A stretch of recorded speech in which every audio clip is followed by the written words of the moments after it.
Assalamualaikum warahmatullahi wabarakatuh. Kali ini saya Kisha Takia akan mempresentasikan jaringan saraf pada hewan. Sebelumnya mohon maaf saya tidak bisa mempresentasikan di kelas live dikarenakan saya lagi mondar-mandir ke RS jadi tidak bisa mengikuti kelas live-nya bentrok dengan jadwal saya ke RS. Jadi ini. Jadi di sini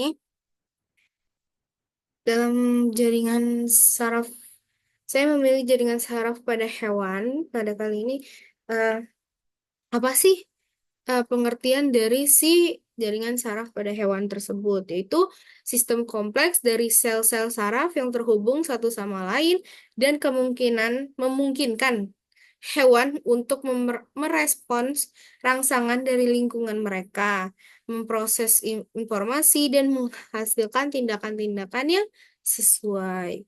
Lalu, selain itu, jaringan saraf juga mengatur gerakan tubuh, pengaturan suhu tubuh, serta fungsi-fungsi lainnya yang diperlukan bagi kelangsungan hidup dan adaptasi hewan terhadap lingkungannya.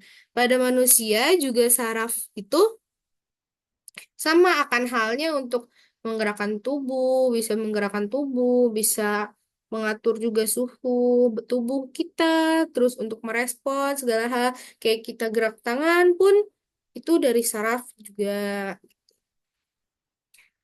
Lalu letak pada jaringan saraf pada hewan itu secara umum letaknya itu ada di seluruh tubuh. Nah, jaringan saraf ini ditemukan pada tubuh seperti dalam sistem saraf pusat yaitu ada di otak tersebut.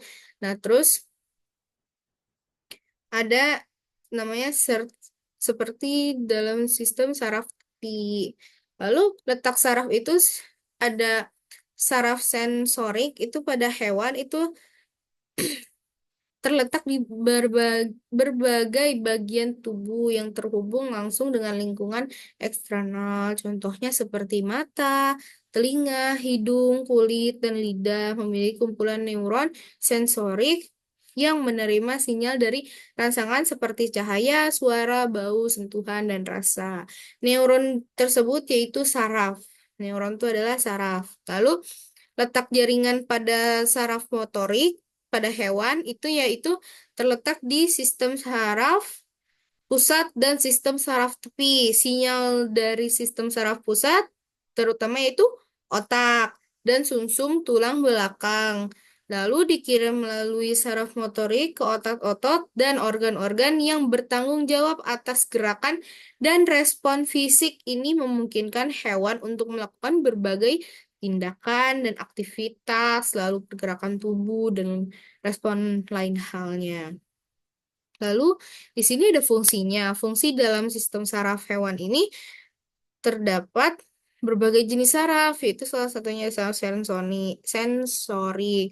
Nah, tugas saraf ini adalah mengirim rangsang atau impuls dari reseptor atau organ penerima rangsang menuju pusat pengaturan saraf yang meliputi otak dan sumsum tulang belakang. Selain saraf sensorik ini, ada juga jenis saraf lainnya seperti saraf motorik.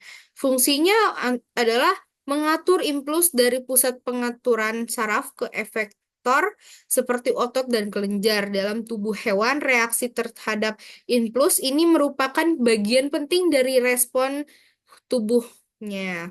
Lalu sistem saraf hewan peran penting bagi mereka untuk menghubungkan antara saraf sensorik dan motorik. Meski terlihat sederhana, peran semuanya ini memiliki signifikan yang besar sekali. Kehadiran saraf-saraf ini sangat penting dalam menjaga kelancarannya sistem saraf. Tanpa mereka, tubuh tidak bisa bergerak dan tubuh bisa terganggu, lalu bahkan organ tertentu mungkin berhenti berfungsi sepenuhnya gitu.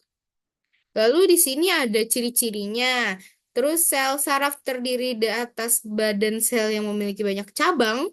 Cabang-cabang inilah yang menghubungkan sel saraf yang satu dengan sel saraf lainnya sehingga berbentuk jaringan saraf. Lalu ada tiga macam sel saraf, yaitu sel saraf motorik, sel saraf sensorik, dan sel saraf penghubung. Jaringan pada terdapat di otak, sumsum tulang belakang, dan di urat saraf. Sel saraf mempunyai kemampuan iritabilitas dan konduktivitas, yaitu iritabilitas yaitu kemampuan sel saraf untuk merespon terhadap perubahan lingkungan, sedangkan konduktivitas merupakan kemampuan jaringan saraf membawa impuls-impuls saraf atau pesan. Itu ciri-ciri ada di jaringan saraf terdapat di otak, sumsum tulang belakang, dan di urat saraf. Lalu jenisnya ada apa aja? Ada tiga, yaitu ada saraf sensorik, yaitu saraf yang mengirimkan rangsang dari daerah reseptor atau indera atau penerima rangsang menuju saraf pusat.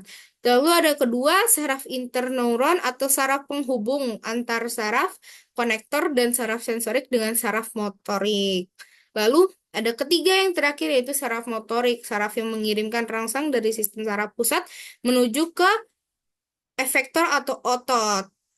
Nah, lalu ini ada sebuah gambarnya, yaitu pada sel-sel jaringan tersebut dari semua ini ada di sini semua. Itu. Cuman gak disebutin di sini karena saya ngambil dari sumbernya ini. Lalu di sebelah sini ada inti sel, ada badan sel, ada dendritnya, ada sinapsisnya, ada sel Schwannnya, nodus Ranvier, akson, dan selubung mierin. Nah, lalu oke, sudah selesai. Terima kasih banyak. Mohon maaf apabila ada kesalahan ataupun kecepatan dalam presentasinya. Jadi, kesimpulannya adalah jaringan saraf terdapat di otak, sumsum tulang belakang, dan di urat saraf. Lalu sel saraf mempunyai kemampuan iritabilitas dan konduktivitas. Seperti tadi, iritabilitas yaitu kemampuan sel saraf untuk merespon terhadap perubahan lingkungan, dan konduktivitas merupakan kemampuan jaringan saraf membawa impuls-impuls saraf atau pesan. Sekian dari saya. Wabillahi taufiq wal hidayah. Wassalamualaikum warahmatullahi wabarakatuh. Terima kasih banyak.